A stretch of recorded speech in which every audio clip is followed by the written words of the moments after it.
రాష్ట్రంలో పరిస్థితి ఏమిటి అని అంటే రూల్ ఆఫ్ లా పక్కకెళ్ళిపోయి రూల్ ఆఫ్ ఫియర్ ఈరోజు రాష్ట్రంలో రాజ్యం ఏలుతూ ఉంది.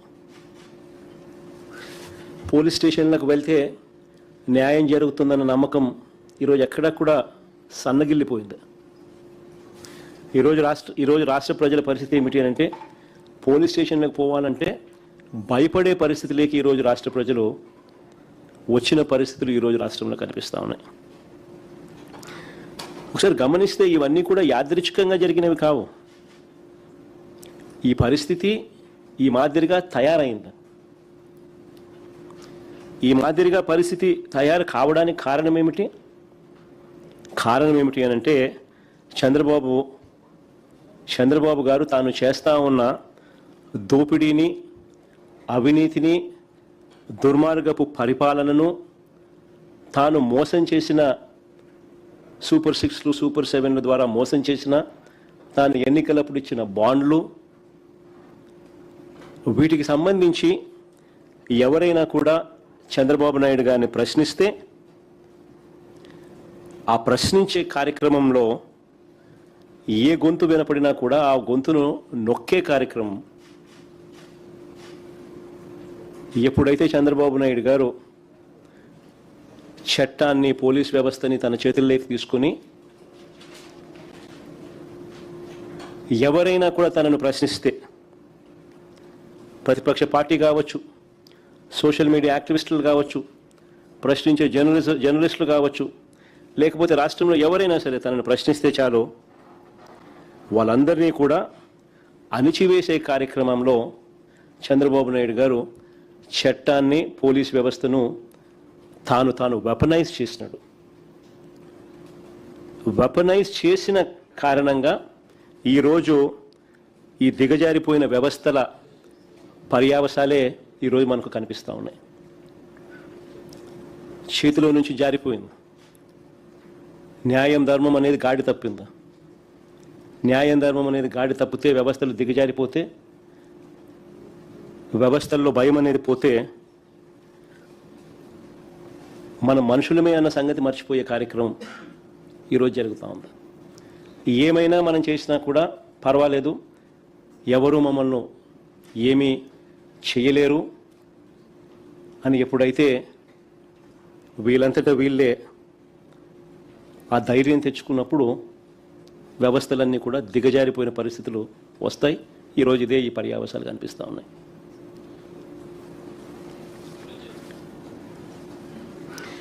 విజయవాడలో మొన్న జరిగిన సాయి కృష్ణ కేసు తీసుకున్న, పోలీసుల వేధింపులకు గురై క్రాంతి కుమార్ అనే అబ్బాయి ఏకంగా వీడియో చేసి మరణ వాంగ్మూలం ఇచ్చి ఆత్మహత్య చేసుకున్న ఘటన అయినా సరే, కర్నూలు జిల్లాలో లాకప్ డెత్కు గురైన దళిత మహిళ గంగమ్మ కేసు తీసుకున్న, తెనాలిలో తిరుపతమ్మ కేసు తీసుకున్న, శ్రీకాకుళంలో సంతకవిటికి చెందిన కళావతి కేసు తీసుకున్న, రాష్ట్రంలో నెలకొని ఉన్న భయానక వాతావరణానికి ఇవన్నీ కూడా అద్దం పడతాయి. దిగజారిపోయి ఉన్న చట్టం, పోలీస్ వ్యవస్థకి ఇవన్నీ కూడా అద్దం పడతాయి. కస్టడీలోకి తీసుకొని ఒక మనిషిని దారుణంగా కొట్టి చంపి కుట్రపూరితంగా సీసీ ఫుటేజ్ను సైతం మాయం చేసి, చివరికి శవం కూడా కనపడకుండా మాయం చేసి, ఆ శవం ఎక్కడుందో, ఏం చేశారో, ఏమైందో కనీసం కుటుంబ సభ్యులకు బూడిద కూడా ఇవ్వని అత్యంత అమానవీయ పాశవిక ఘటన జరిగి, ఈ ఘటన కూడా ఎక్కడ జరిగింది? The so called state head quarters. అంటే చంద్రబాబు నాయుడు గారి ఇంటికి ఆమడ దూరంలో. రాష్ట్ర ప్రజలందరూ కూడా నివ్వెరపోయే ఘటన. ఇవి ఒక్కొక్కటిగా కూడా బయటకు వస్తూ ఉంటే ఆంధ్రప్రదేశ్లో ఇలాంటివి జరగడం ఏమిటి అని చెప్పి చంద్రబాబు నాయుడు గారిని ఎవరూ కూడా నిలదీయకూడదట. ఇలాంటి ఘటనలు మనకు కనిపిస్తూ ఉన్నా, మన కళ్ళు ఎదుటి జరుగుతూ ఉన్నా, సాక్షాత్తు విజయవాడలోనే స్టేట్ హెడ్ క్వార్టర్స్లోనే ఇవన్నీ కూడా జరుగుతూ ఉన్నా కూడా చంద్రబాబు నాయుడు కానీ ఎవరు కూడా నిలదీయకూడదట. వీటి గురించి ప్రశ్నిస్తే, వీటి గురించి నిలదీస్తే వెంటనే వాళ్ళ దగ్గర నుంచి వచ్చే మాటలు ఏమిటి? క్రిమినల్స్కు మద్దతు ఇస్తారా అంటూ తాను ఎదురుదాడి చేయడమే కాకుండా తనకు తానా తందానా అనే ఎల్లో మీడియాతో కూడా ఇదే మాదిరిగానే రాతలు రాయిచేస్తారు. క్యారెక్టర్ అసాసినేషన్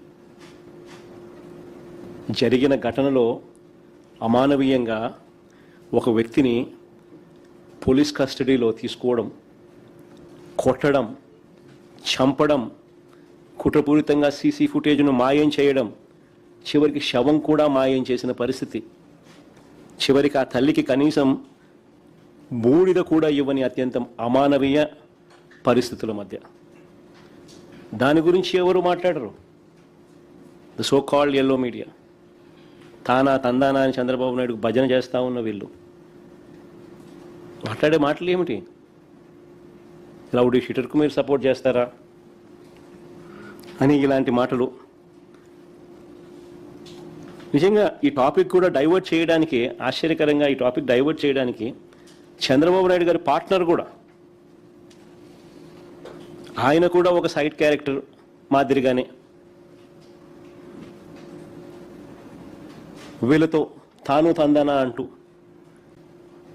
పొలిటికల్ డ్రామాలు ఈరోజు అందరూ చేస్తూ ఉన్న పరిస్థితులు. నేను చంద్రబాబు నాయుడు గారిని, ఆయన పార్ట్నర్ గారిని ఇద్దరిని సూటిగా ప్రశ్నిస్తూ ఉన్నా. ఈ రాష్ట్రంలో చట్టం న్యాయం లేదని, కోర్టులతో తమకు పని లేదని, తమకు ఏది అనిపిస్తే అది చేస్తామని, తమ చేతిలో ఉన్న కొంతమంది పోలీసులతో తామే శిక్షలు వేస్తామని, దొంగ కేసులు పెడతామని, చంపుతామని, బూడిద కూడా ఇవ్వమని అధికారిక ప్రకటన చేయగలరా? చంద్రబాబు నాయుడు అడుగుతా ఉన్నా, ఆయన పార్టీలను అడుగుతా ఉన్నా, అధికారికంగా ఇవన్నీ మేము చేయగలమని చెప్పి మీరు అధికారికంగా ప్రకటన చేయగలరా? మీరు మాట్లాడుతూ ఉన్న మాటలకు అర్థం ఇదే.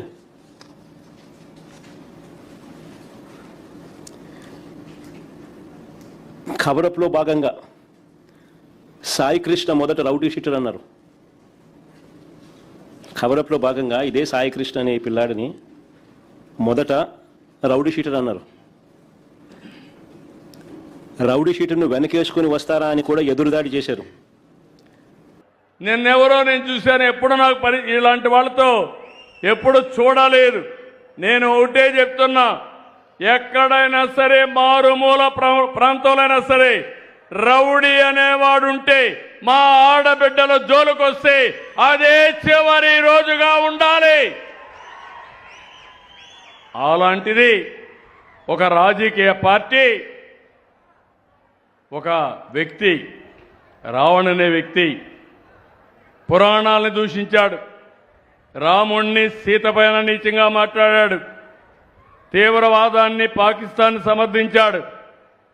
అలాంటి వాళ్ళకు అండగా ఆర్థిక సహాయం ఈ గొడ్డలి పార్టీ చేసే పరిస్థితి వచ్చింది. ఎంత బరిదిగింపు అని అడుగుతున్నా, ఇది న్యాయమని అడుగుతున్నాను. మీకు ఇవన్నీ నేను చెప్పాలి, మీలో కూడా చైతన్యం రావాలి, మీ ఆలోచన విధానంలో మార్పు రావాలి. మీరు ఒక్కసారి గుర్తుపెట్టుకోవాలి, మన పక్కనే నంద్యాల పక్కన పులివెందల 2019 గుర్తుపెట్టుకోవాలి. నేనే ముఖ్యమంత్రిని. నేను ముఖ్యమంత్రిగా ఉంటే బాబాయిని గొడ్డలతో లేపేసి గుండెపోటుగా చిత్రీకరించి రెండో రోజున ఆ కత్తి నా చేతిలో పెట్టి నారాసుర రక్త చరిత్రని రాజకీయ డ్రామా ఆడి ఓట్లు సంపాదించుకున్నారు. అవునా కాదా? ఇది న్యాయమా అని మిమ్మల్ని అడుగుతున్నా. ఒక ముఖ్యమంత్రి పైన ఇలాంటి చేస్తే, అబాండాలు వేస్తే మీరు ఒక లెక్క అని మిమ్మల్ని అడుగుతున్నా. ఈ విషయాలు కూడా మీరు గుర్తుపెట్టుకోవాలి. ఏ రోజుకు ఆ రోజు డ్రామాలు ఆడుతున్నారు. మొన్న తిరుమలకు పోవాలన్నాడు, వెళ్ళమన్నాను, డిక్లరేషన్ ఇమ్మన్నా. నేనున్నాను, మసీదుకు వస్తాను, మసీదులో సాంప్రదాయాలు పాటిస్తాను. నేను చర్చికి పోతాను, చర్చిలో సాంప్రదాయాలు పాటిస్తాను, వాళ్ళ మనోభావాలను గౌరవిస్తాను. మీరు కూడా వచ్చినప్పుడు వెంకటేశ్వర స్వామికి పోవాలంటే మీరు డిక్లరేషన్ ఇవ్వాలి. ఇక ఇమ్మంటే నేను ఇవ్వనంటాడు. నిన్న మాట్లాడతాడు, హే రామ్ అంటాడు. అంటే ఏమనాలి? అంటే ఇలాంటి వాళ్ళని ఏమనాలో నాకైతే అర్థం కావడం లేదు. ఇలాంటి చాలా జరిగాయి. ఇక్కడ మనందరం కాలజ్ఞానం రాసినటువంటి పోతులూరి వీరబ్రహ్మం తిరిగిన స్థలం ఇది. 400 సంవత్సరాల కంటే ముందు ఆయన కాలజ్ఞానం రాశాడు. అప్పుడే చెప్పాడు ఇలాంటి వింతలు విచిత్రాలు జరుగుతాయని. వీరబ్రహ్మం గారు ఆ రోజు చెప్పారు. అవునా కాదా తమ్ముళ్ళని అడుగుతున్నా. కాలజ్ఞానం రాసిన ప్రాంతం రవ్వల కొండ. ఆ కొండ ఈ బనగానపల్లి నియోజకవర్గంలోనే ఉంది. 1924లో ఆ కొండను కూడా దువ్వేయాలంటే అడ్డుపడి ఆ కొండని కాపాడు. అవునా కాదా అని అడుగుతున్నా. ఇక్కడ ఉండే ఎమ్మెల్యే గారు, ఆనాటి నాయకుడు జనార్దన్ రెడ్డి గారు అందరం కలిసి చేశాం, కాపాడుకున్నాం. నేను